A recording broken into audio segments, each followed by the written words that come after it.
course, we'll engage in numerous discussions, and I expect you'll have some questions in relation to the supplemental and what form that'll take. All of that is going to be under discussion continuously until we get to an outcome.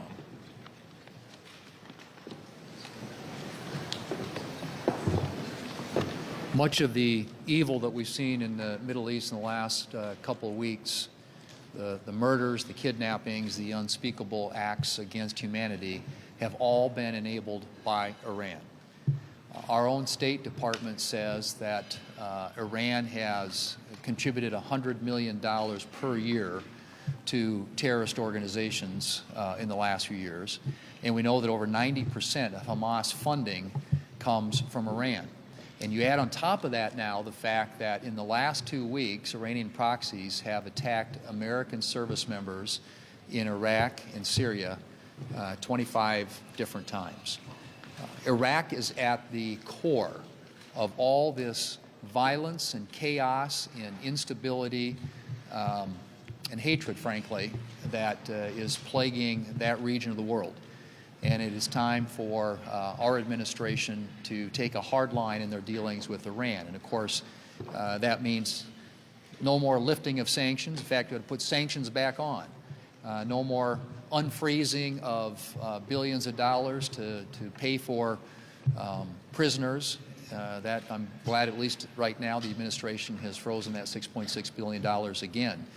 But all of these are evidences and signs that the administration hasn't fully understood what Iran is all about and the threat that that regime represents, not only to that region, but to the entire world. And today we're having a vote on Jack Lew to be ambassador to Israel. And frankly, I don't think that either sends a message to Israel or anybody in the Middle East that we're serious about taking on and dealing with the threat that Iran poses, because obviously he was the architect of the Iranian nuclear deal. So I hope that the administration will get serious about Iran and the role that they play in all of this violence and bloodshed and destruction that we see across the Middle East, because until we do, until the rest of the world takes it as seriously, we're going to continue to see more of the same.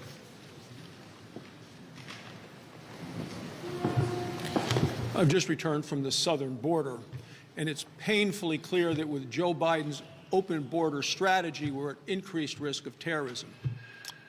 Just 3 days before I got there, alert border agents seized a migrant with 4 explosive devices, the size of cannonballs. These are clearly tailor-made for terrorism. The night we were on midnight patrol, we encountered a couple of dozen of migrants from as far away as Moldova. One man, middle-aged, said he was traveling as a family. That's because families receive special treatment. He was holding tightly onto a 10-year-old girl. There was no mother. There was no sign of affection. And, you know, we used to do things like DNA testing to make sure that children weren't being exploited. Well, Joe Biden canceled all the DNA testing, so now you don't know who is coming into this country pretending to be families. 8 million illegal immigrants have come into this country during Joe Biden's presidency. Last month, another all-time high.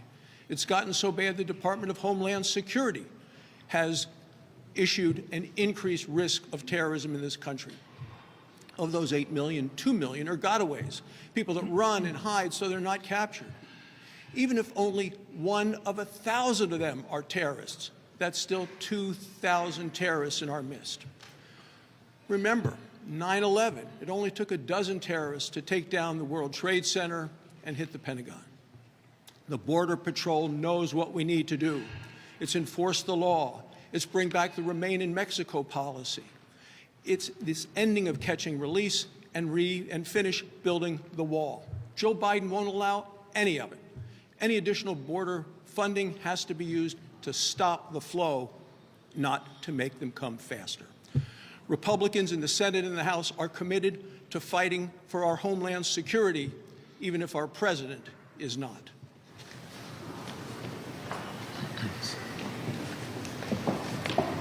So it's been about 3.5 weeks now since I was in the Middle East and visited Israel immediately following the attacks by Hamas. And folks, you just need to make no mistake about it, that this chaos from Iranian-backed Hamas and the atrocities that they are committing, they are being fueled by Biden's appeasement strategy in the Middle East. Since President Biden took office, we have seen over $80 billion go into the pockets of the IRGC because President Biden has refused to enforce existing sanctions on Iran. And I am planning to put an end to this, this proxies payday. I have a bipartisan bill, again, bipartisan, that cuts the red tape and it equips Homeland Security investigations and its proven record of enforcing sanctions with the resources it needs to go after and stop Tehran. So what we're planning to do, stop that money. We're going to enforce sanctions, stop the money going to Iran and the IRGC, take it out of their bloody little hands and give it to those that are victims of terrorism, and use it as well to pay down our national debt. So again, it's a bipartisan bill, and it's time we put an end to Biden's appeasement strategy and the refusal to enforce sanctions.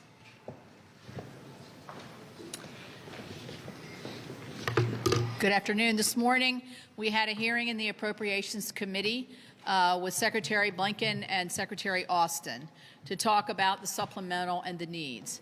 I believe they made a very good and compelling case why we need to continue supporting Ukraine with our weaponry and how important it is for us to push Putin back and to keep him from achieving any kind of victory and to help the Ukrainians achieve that victory. Also in Israel, the case was made both on the military side but on the humanitarian side that we see developing in Gaza, with some tough questions from many sides, both sides of the aisle, from our members as to where that money goes, who actually distributed it, and could it ever get into the hands of Hamas. But one part of the hearing was missing. We're going to have another hearing next week. But we did not get to, I don't think, one of the most important things about our national security, which is our southern border. It's already been mentioned today. Over 200 people from the terror watch list have been apprehended at the southern border just recently. We don't know where these people are from. It won't be disclosed where they're from. But all of this is tied in together because we can't sit here and help the rest of the world and not realize and not make sure that we're taking care of what's going on at home. I'm deeply disturbed by what I see as a rising anti-Semitism around the country. You see people on college campuses and elsewhere, and it's around the globe, but it really troubles me when I see it here at home. It's something I really never thought that I would see in my lifetime. So I look forward to having Senator Mayorkas and Senator Becerra in front of, or Secretary Mayorkas and Secretary Becerra in front of our Appropriations Committee next week as we consider how we're going to handle the supplemental, but also what parts of it are absolutely essential and what parts of it need to be shelved and moved to the back burner. The odds that terrorists are coming across our southern border into the United States are increasing on an hour-by-hour basis. Last week, if you remember, I spoke about Cuba, Iran, North Korea, and Syria, these state sponsors of terror that our Border Patrol agents are encountering on our southern border. By the way, since October 1st, look at the month of October, hundreds of individuals from just those 4 countries have crossed the southern border in the United States. In September, it was more than 1,000. Let me highlight another, and that's Yemen, home of the Houthis. If you've been watching the news in the last couple of hours, the Houthis officially declared war on Israel. 74 citizens of Yemen were encountered on our southern border last year. Afghanistan, Lebanon, Somalia, Russia, more than 500 crossed here from those countries last month. People there, they hate us. So we should be prepared that they could attack us from within. Money's not going to stop it. This is primarily a policy battle. We need to tighten the asylum standards. We need to reform the parole program. And yes, we should finish building the wall. I want to make a short comment about anti-Semitism and what's happening in our country.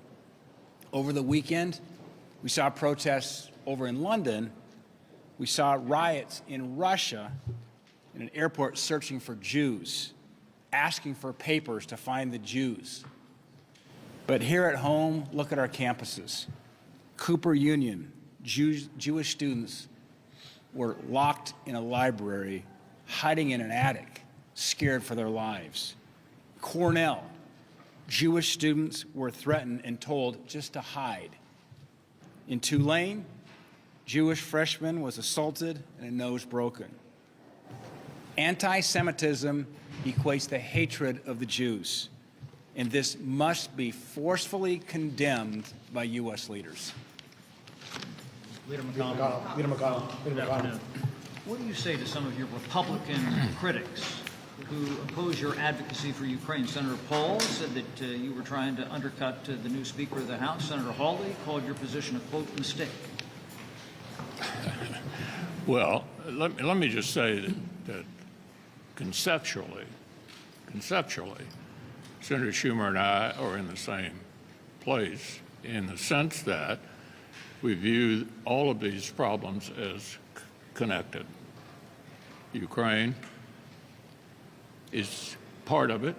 Obviously, Israel enjoys overwhelming support, but we think it's also important that we have a part related to Asia, and that's Taiwan. And then, as several of my members have underscored, we think it's important to do something credible about our own border, which is basically wide open. So conceptually, I think Schumer and I are in the same place.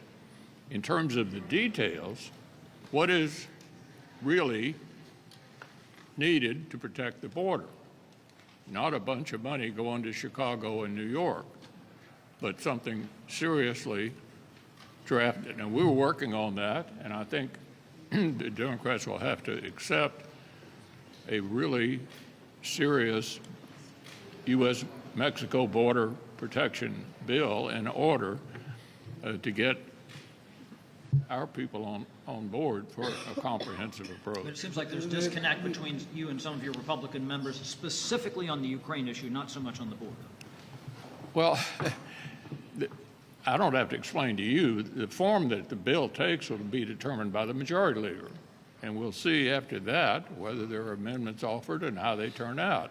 I'm just speaking for myself. I think we need to address all four of those areas in a credible way. Leader McConnell. What is your reaction to the House Speaker's Israel-only bill? Well, that's an opinion many people have. It's not surprising, but in order to make a law, it has to pass both bodies and be signed by the president. And we'll see if the bill comes out of the House, and if so, what kind of margin it has. My own view, I just expressed, is that we need to treat all four of these areas, all four of them: Ukraine, Israel, Taiwan, and the border. Leader McConnell. Do you have any reaction to Senator Durbin's announcement that the Judiciary Committee is going to subpoena Harlan Crow, Robin Arkley, Leonard Leo as part of its Supreme Court ethics investigation? Yeah. Well, what he's targeting here is private citizens with no legislative purpose. I think it's completely and totally inappropriate. Leader McConnell. The Commandant of the Marine Corps has been hospitalized, and it's renewed questions about Tommy Tuberville's holds on military promotions. Do you think that it's time for him to lift those holds so that those promotions can go through? I'm sure you remember that I said this was a bad idea quite a while ago. I still think it's a bad idea, and particularly applied to people who don't make policy. And so I have been among those trying to convince Senator Tuberville to express his opposition some other way by people who actually make policy, as opposed to our military heroes who are sworn to stay out of politics. Leader McConnell.